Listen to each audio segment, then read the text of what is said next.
অন্যদিকে এসআইআর নিয়েও মিথ্যাচার করছেন মুখ্যমন্ত্রী মমতা বন্দ্যোপাধ্যায়। নির্বাচন কমিশনকে নিশানা করলেন মমতা বন্দ্যোপাধ্যায়।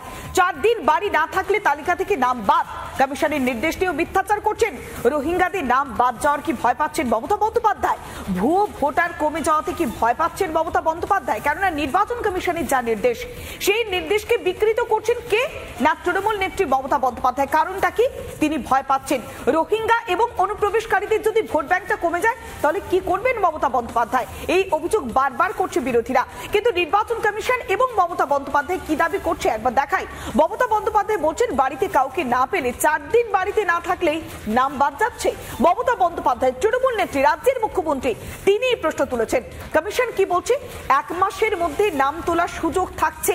একবার যদি নাম বাদ যায় তারপরেও কোনো চিন্তা নেই, সময় অনেক পাবে। এবং একই সঙ্গে বেশ কিছু নথির কথাও বলা হয়েছে। তবে মমতা বন্দ্যোপাধ্যায় একটা ভ্রান্তিকর একটা যে ধারণা, বিভ্রান্তি ছড়ানোর চেষ্টা করছেন। কি দাবি করছেন মমতা বন্দ্যোপাধ্যায়, কিভাবে ভুল বোঝানোর চেষ্টা করছেন শুনুন। যারা দীর্ঘদিন এই রাজ্যের ভোটার, একটা লোক 4 দিন গিয়ে এলো, 4 দিন গেল, তখন হয়তো সেটা কোথাও ঘুরতে গেছে, তাই বলে আপনি তার নামটা বাদ দিয়ে দেবেন? আপনাকে দেখতে হবে তার অরিজিনাল অস্তিত্ব আছে কিনা। আপনারা তো দেখছেন চারিদিকে যারা বাংলা ভাষায় কথা বলছে অত্যাচার হচ্ছে।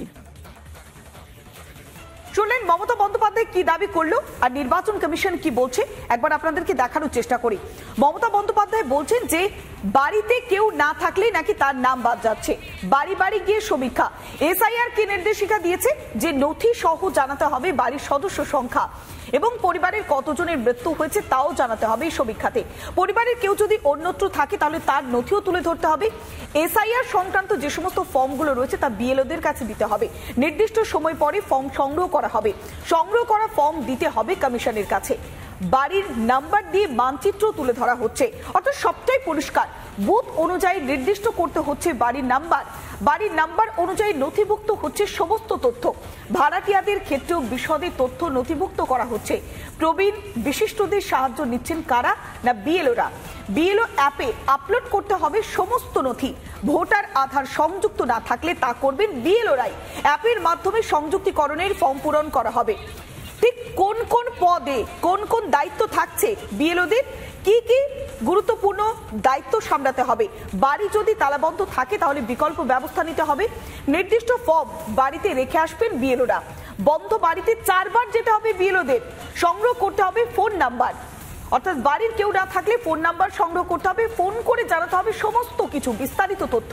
ফর্ম পূরণের বিষয়েও জানাতে হবে বিএলওদেরকে।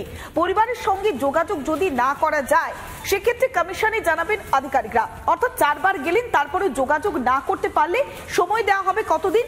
না 1 মাস সময় দেওয়া হচ্ছে তালিকায় নাম তুলবার ক্ষেত্রে। বিরোধী দলনেতা শুভেন্দু অধিকারী তিনি কি বলছেন এই বিষয়ে শুনুন। মমতা বন্দ্যোপাধ্যায়ের এই গুজবের পরে প্রমাণিত দিল্লি পুলিশের ডিসি তিনি বলেছেন, প্রথম দেখান ওনার টুইট। এটাতে কি দাবি করেছিলেন? উনি দাবি করেছিলেন একজন বাংলা ভাষী মহিলা তার ছেলেকে দিল্লি পুলিশ মারধর করে। জেনে গেছে জনতা মিথ্যাবাদী মমতা। এত বড় মিথ্যাবাদী, ফ্রড, 420, চিটিংবাজ, ফেরেববাজ এত বড় প্রশাসনিক দায়িত্বে থাকতে পারেন, এটা বাংলা বাঙালির কাছে লজ্জা।